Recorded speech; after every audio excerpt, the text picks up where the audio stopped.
Well, hello to anybody who may be out there. It's been a minute. Um, I'm just going to keep doing this when I have time.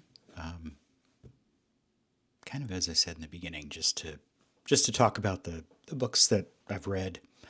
Just put it out there. If people stop by, great. If they don't, it's still an outlet to talk about books. Um, yeah. Even though I haven't recorded anything in a while, I certainly have been reading. Um, as the title said, since I started kind of reading in earnest again, this was actually my first DNF. Um, and let's get right into that. So basically, the been a lot of praise and hype around Roberto Bolaño for years now. Certainly, you can find it on BookTube. So I finally, I had picked up some Bolaño at a nice used bookstore nearby that I recently discovered, 2666 and the Savage Detectives. So I decided to start with the Savage Detectives. Um, I gave it the old college try. I probably read 250 pages. So it's not like I didn't give this book a chance. It just wasn't for me. Um, I don't, Part of it could be, stage of life. Maybe I'm too old to be enamored by, tales of young rebellious poets. I don't know. Um, some of it could have been the narrative structure, but fundamentally, 250 pages in, I just didn't care. I didn't care about the characters. I didn't care about the story. It really just started feeling like a chore. And the fact that there were 400 pages remaining in the book, certainly wasn't encouraging me to go forward. So, as I've said, if you don't like a book, put it down. So maybe I don't know if it's probably an unpopular opinion given all the praise and hype. This book was just not for me. Was not holding my interest. The first section, focusing on the 17-year-old sort of following around the visceral realists in Mexico City. Uh, you know, I guess was okay. Again, it was harding. I was having a hard time really caring much. And then when it went to the Savage Detective section, where it was just sort of this, multiple voice narrative, just bits and pieces from different people, that the two kind of protagonists, searching around for work from this lost female poet. Yeah, it just started falling apart for me. So anyway, just my opinion. I'm sure the people who like it have lots of reasons for why they were really impressed by this work. But if you think that 2666 is something I should try, despite how I felt about the Savage Detectives, let me know. Interested to hear it.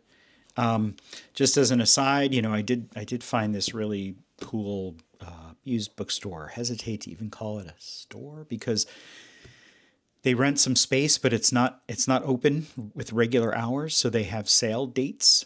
And I think they obviously they take books that people are getting rid of, and I think they take them in exchange for store credit. So I think that's kind of their business model. So they only have sales on advertised dates for a period of a few hours, but I do find that every time I go, I'm walking out with a handful of books.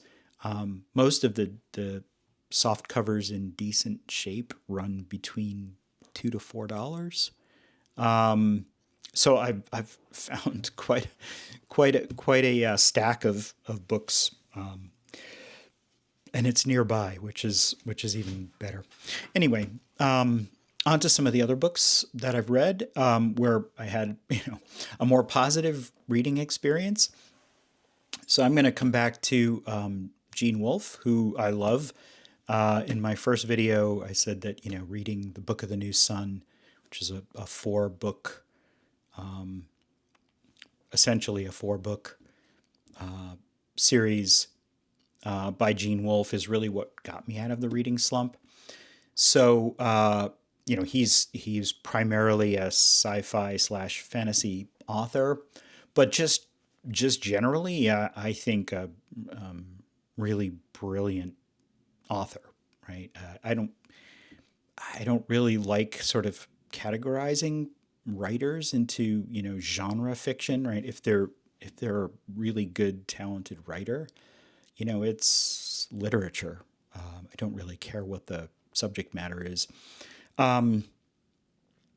However, this is decidedly not sci-fi or fantasy, really, although there's clearly some supernatural elements to it. I'll just sort of leave it at that. But it's Peace by Gene Wolfe. I think he published this in the mid '70s. I think this book is really underappreciated. I don't see much. You can find some YouTubers that have talked about it, but it's I think it's not a very well known work, and I think it deserves a lot more attention. So one of the things that I really like about Gene Wolfe is he has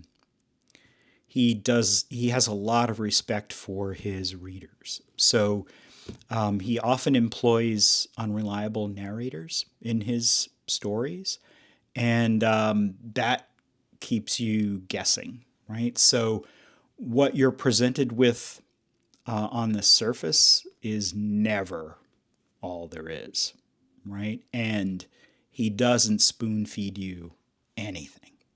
So that what you're reading on the surface is just the surface. But you have to kind of piece together what is really going on in the story. And so Peace is about a man who lives in the Midwest named Alden Dean Weir, and it's written as if it's a memoir that he's writing about his life as an old man. But as you read, knowing Gene Wolfe, knowing that there's got to be more to it than that, and certainly if you've read anything about or heard anything about the book, you'll already be looking for things. But regardless, there are clues kind of scattered throughout that it's not what it seems on the surface, and he is not what he seems as an unreliable narrator, right? Somebody narrating their own story in the Book of the New Sun very famously uses the same thing with Severian, narrating the whole story, claiming that he has a perfect memory, which clearly is not true. And you're constantly wondering as the story goes on who's really telling the story, and what really may have happened. So yeah, I think it's just this. I just love this, and his writing is just phenomenal. So I would highly recommend it if you have no interest whatsoever in sci-fi or fantasy, and you just want to read a good book that kind of keeps you on your toes. Somebody once said, you don't read Gene Wolfe, you reread Gene Wolfe. And there's a reason why he gets a lot of respect from other prominent authors, I think. So, great book. Loved it. Highly recommend it. Definitely a YouTube sensation. Somebody I think who was kind of resurrected by NYRB books, as they tend to do. They tend to sort of dig up kind of lost classics. And that's Stoner by John Williams. Don't have to say too much. There's so much on BookTube about this book. Finally just said, sure, why not? How could so many people be wrong? This I could say the same thing for Bolaño, but I really enjoyed it, just as most of the people who've gone on YouTube and talked about it have. Again, going back to stage of life, I think for me at least, that had a lot to do with my experience reading this story. It's about a man, from the Midwest, grows up on a farm. His parents want him to go to the university to study agriculture for the family business. However, he gets there and he falls in love with literature, and that's the turn that his life takes, and he goes on to graduate school to study literature and becomes a faculty member at the university there in Missouri. And Missouri, sorry. And it's really just, it's not one of these heavily plot-driven stories. It's really sort of follows this man through his life and a really bad marriage. Maybe not the academic career that he had envisioned himself, but it's not all just sort of, sadness and disappointment. You see where in his life he finds passion and enjoyment, and how he reflects on his life, towards the end of his life. So, for me, somebody my age, who did go on to get a graduate degree and kind of wrestled with the possibility of an academic life. It kind of really hit home, and some of the personal stuff kind of hit me pretty hard too. So I don't need to recommend it. It's all, like I said, it's all over BookTube, but I did really enjoy it. So I think that was a good recommendation for me, at least. Then this was in February, so it's Black History Month. I wanted to read at least one Black author. I've done that for the last few years, even when I wasn't reading very much. And so this year, this is an author that I've wanted to check out for years and just haven't gotten around to it, but that's Colson Whitehead. And so I read his The Underground Railroad, which is about the Underground Railroad, sort of reimagined by Colson Whitehead, but very much a very realistic, fictional story of escaped slaves and their journey north. As any story dealing with this subject matter, it's hard. It's hard to, it's hard to read a lot of the cruelty, just the cruelty and the inhumanity of everything. And But at the same time, very, very well written. I really do like his writing. I would like to read some of his other books. I'd like to read Sag Harbor only because I spent a lot of my summers there as a child. But yeah, if anybody likes Colson Whitehead and has any specific recommendations, I'd really appreciate it. Not Don't need to say too much more. I think the themes are obvious, right? This comes from historical reality, and yeah, there's nothing more for me to say. It just sound trite, I think. I did just finish "We" by Yevgeny Zamyatin. So I this was kind of a remarkable book. I thought I thought it was well done, but it's remarkable to me because it was written in, I think, 1921. So a good 10 years before Huxley's Brave New World. So it's probably one of the earliest examples of dystopian, futuristic dystopian fiction. Don't want to go into the plot too much, but it's kind of a first person. Well, it is a first person narrative. It takes the form of kind of journal entries. So it's told by a mathematician who's working on a spacecraft, and so the one state which has achieved perfection and happiness for all through uniformity and lack of individuality and imagination and creativity. You can see where this is going. He is writing a journal as a contribution to the spacecraft, which will be sent off to find other inhabited worlds to spread their utopian knowledge to more primitive extraterrestrial cultures.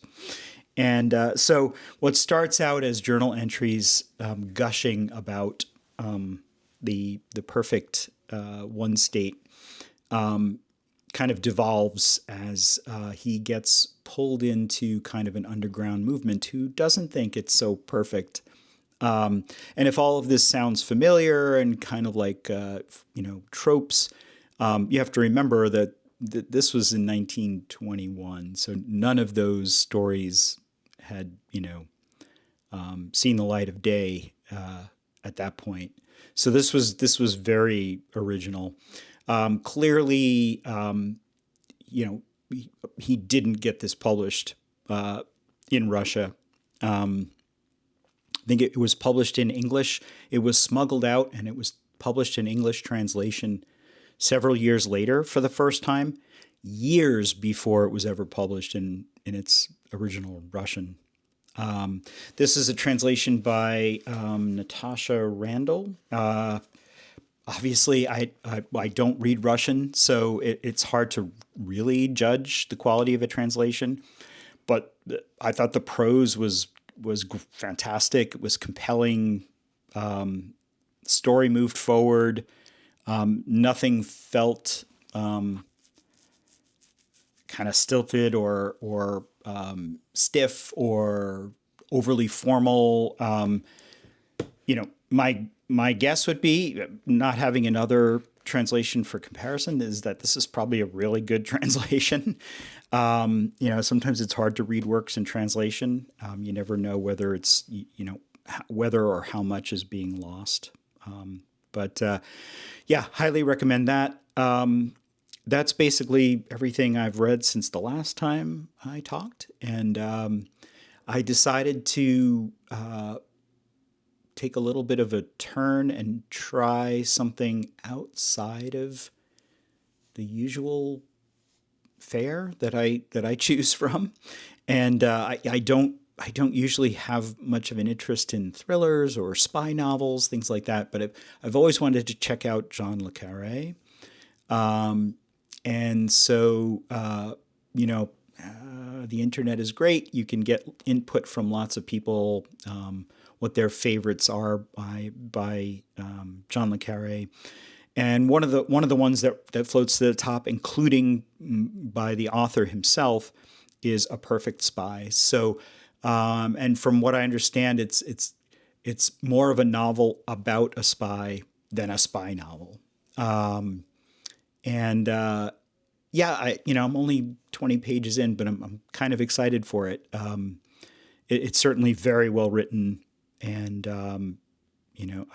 I've seen a lot of praise for this book. So high hopes for that, and lots of stuff on my TBR. I have stacks of books from this used bookstore, but it's great.